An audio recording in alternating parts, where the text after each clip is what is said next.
بسم اللہ الرحمن الرحیم۔ جب حضرت خواجہ قطب الدین بختیار کاکی رحمۃ اللہ علیہ کی وفات ہوئی تو کوہرام مچ گیا۔ جنازہ تیار ہوا، ایک بڑے میدان میں لایا گیا۔ بے پناہ لوگ نماز جنازہ پڑھنے کے لیے آئے ہوئے تھے۔ انسانوں کا ایک بڑا سمندر تھا جو حد نگار تک نظر آتا تھا۔ جب جنازہ پڑھنے کا وقت آیا، ایک آدمی آگے بڑھا اور کہنے لگا کہ میں خواجہ قطب الدین بختیار کاکی رحمۃ اللہ علیہ کا وکیل ہوں۔ حضرت نے ایک وصیت کی تھی، میں اس مجمع تک وہ وصیت پہنچانا چاہتا ہوں۔ مجمع پر سناٹا چھا گیا۔ وہ شخص کہنے لگا، حضرت خواجہ قطب الدین بختیار کاکی رحمۃ اللہ علیہ نے یہ وصیت کی تھی کہ میرا نماز جنازہ وہ شخص پڑھائے جس کے اندر یہ 4 خوبیاں ہوں۔ زندگی میں اس کی تکبیر اولیٰ کبھی قضا نہ ہوئی ہو، اس کی تہجد کی نماز بھی کبھی قضا نہ ہوئی ہو، اس نے غیر محرم پر کبھی بھی بری نظر نہ ڈالی ہو، اتنا عبادت گزار ہو کہ اس نے عصر کی سنتیں بھی کبھی نہ چھوڑی ہوں۔ جس شخص میں یہ 4 خوبیاں ہوں وہ میرا جنازہ پڑھائے۔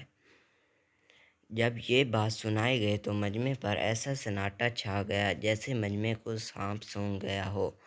عوام ایک دوسرے سے سرگوشی میں کہہ رہے تھے، بھلا ایسا شخص کہاں ملے گا؟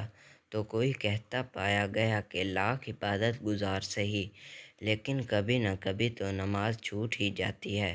اور اس سے زیادہ اہم ترین بات جو کہ وصیت میں درج تھی وہ یہ تھی کہ اگر مندرجہ بالا صفات کا آدمی دستیاب نہ ہو تو میرا جنازہ ہی نہ پڑھایا جائے۔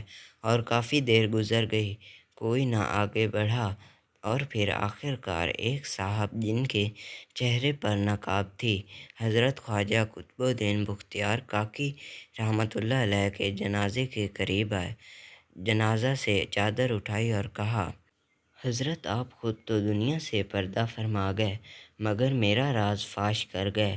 اس کے بعد بڑے مجمع کے سامنے اللہ کو حاضر و ناظر جان کر قسم اٹھائی کہ بافضل خدا میرے اندر یہ 4 خوبیاں موجود ہیں۔ اور اس کے ساتھ اس ولی صفت انسان نے اپنا نقاب ہٹا دیا تو دیکھنے والے یہ دیکھ کر حیرت و استعجاب کے مارے انگشتے بے دندہ رہ گئے، کیونکہ غربت، بھوک اور درویشی کے راستے پر چل کر تو ان گنت لوگ ولی کامل ہوئے، لیکن یہ شخص تاج و تخت اور بادشاہی میں ولی صفت بنا۔ یہ نیک دل، متقی اور پرہیزگار انسان کون تھا کہ جس نے اتنے بڑے اللہ والے جو کہ ولی کامل سلطان الہند، سلطان اولیاء تھے، ان کی نماز جنازہ پڑھائی؟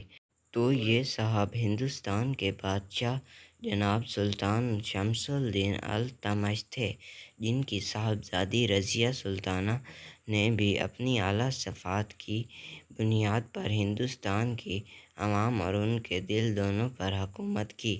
دعا ہے کہ اللہ تعالی ہمیں ایسے نیک حکمران عطا فرمائے، آمین ثم آمین۔